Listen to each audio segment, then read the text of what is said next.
My man Teddy Atlas gives his opinion on Mike Tyson versus Roy Jones Jr.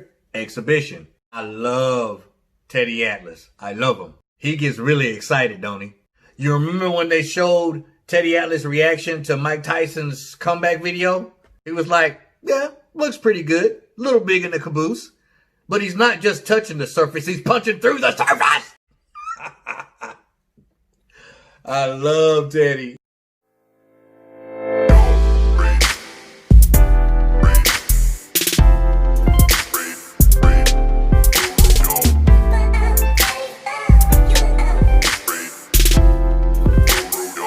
What's up, YouTube fight fans all over the world? It's your boy Real Talk Boxing back at you again. Teddy Atlas. To y'all listen, man. Teddy Atlas is my man. He's my guy. Okay, and before I start this video, I wanna explain to you guys why I have so much respect and love for Teddy Atlas. First of all, there's not many people out there who know more boxing than Teddy Atlas. You understand me? He worked with Tyson when Tyson was very young before Tyson got exposure. All right, he taught Tyson a lot. Teddy Atlas is the type of guy who tells it like it is and is not afraid to do what half of the population on this planet is afraid to do, and that's to tell the truth. I remember watching him commentating the fight. Emmanuel Augustus, Emmanuel Burton. Y'all know him? The Drunken Master? If you don't know him, then you ain't a boxing fan. He was commentating a fight between him and some other guy. I don't remember the guy's name. But the other guy was supposed to win the fight. And if he won that fight, he was going to go on to a championship fight. Well, Emmanuel Augustus beat him. Hands down. I saw the fight. He beat him hands down easily. Unanimous decision should have been, but they robbed him. Teddy literally lost his mind on live TV. And this is a travesty. Y'all robbed this guy. Y'all are liars. Y'all are trash bags. And you taking away from this great sport. And you're taking away from this guy who's trained blood, sweat, and tears what he deserved. That is when I had respect for Teddy Atlas. And it's been that way for years. Let me get on with my video. He said exhibitions of Mike Tyson's never ends well. When Mike Tyson was young, Mike Tyson and Teddy and a bunch of Teddy's kids would get together. They would pack up and they would go to local boxing gyms. And sometimes Teddy said he would have to drive 2.5, 3 hours out to get sparring and to get some matches.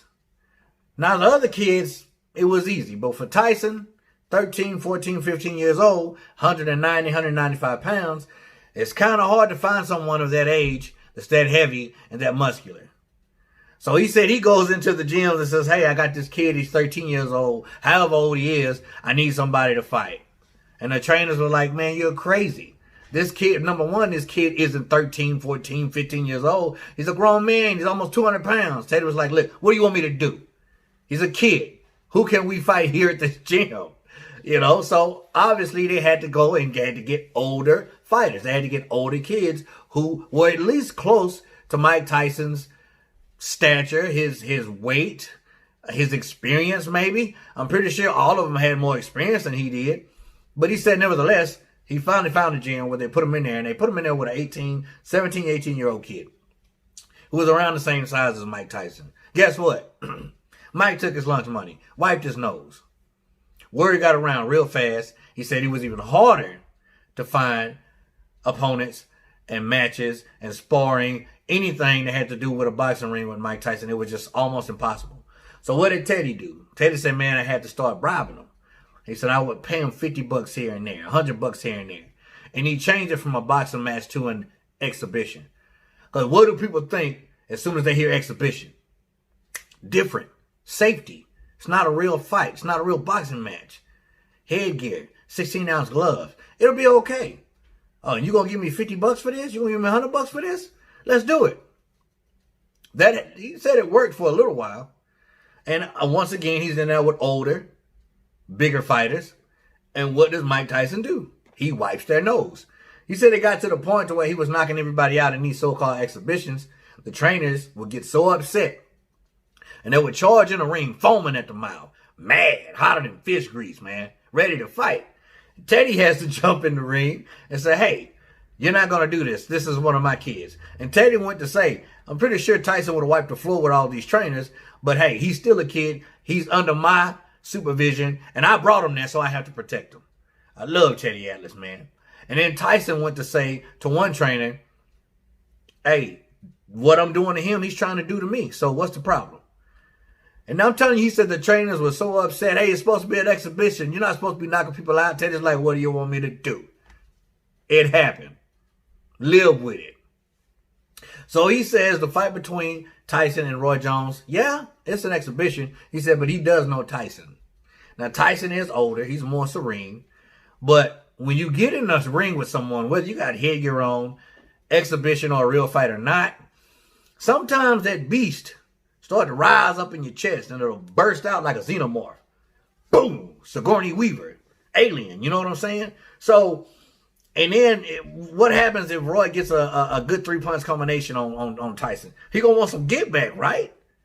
He gonna want to repay Roy Jones for doing that. Yo, you just made me look bad. Anything can happen. I just don't want these old cats to get hurt. I really don't. I want it competitive, but I don't want to see these guys get hurt. But the way Teddy Atlas says it and the way he tells it, Mike Tyson's exhibitions never end well. What's your take on this?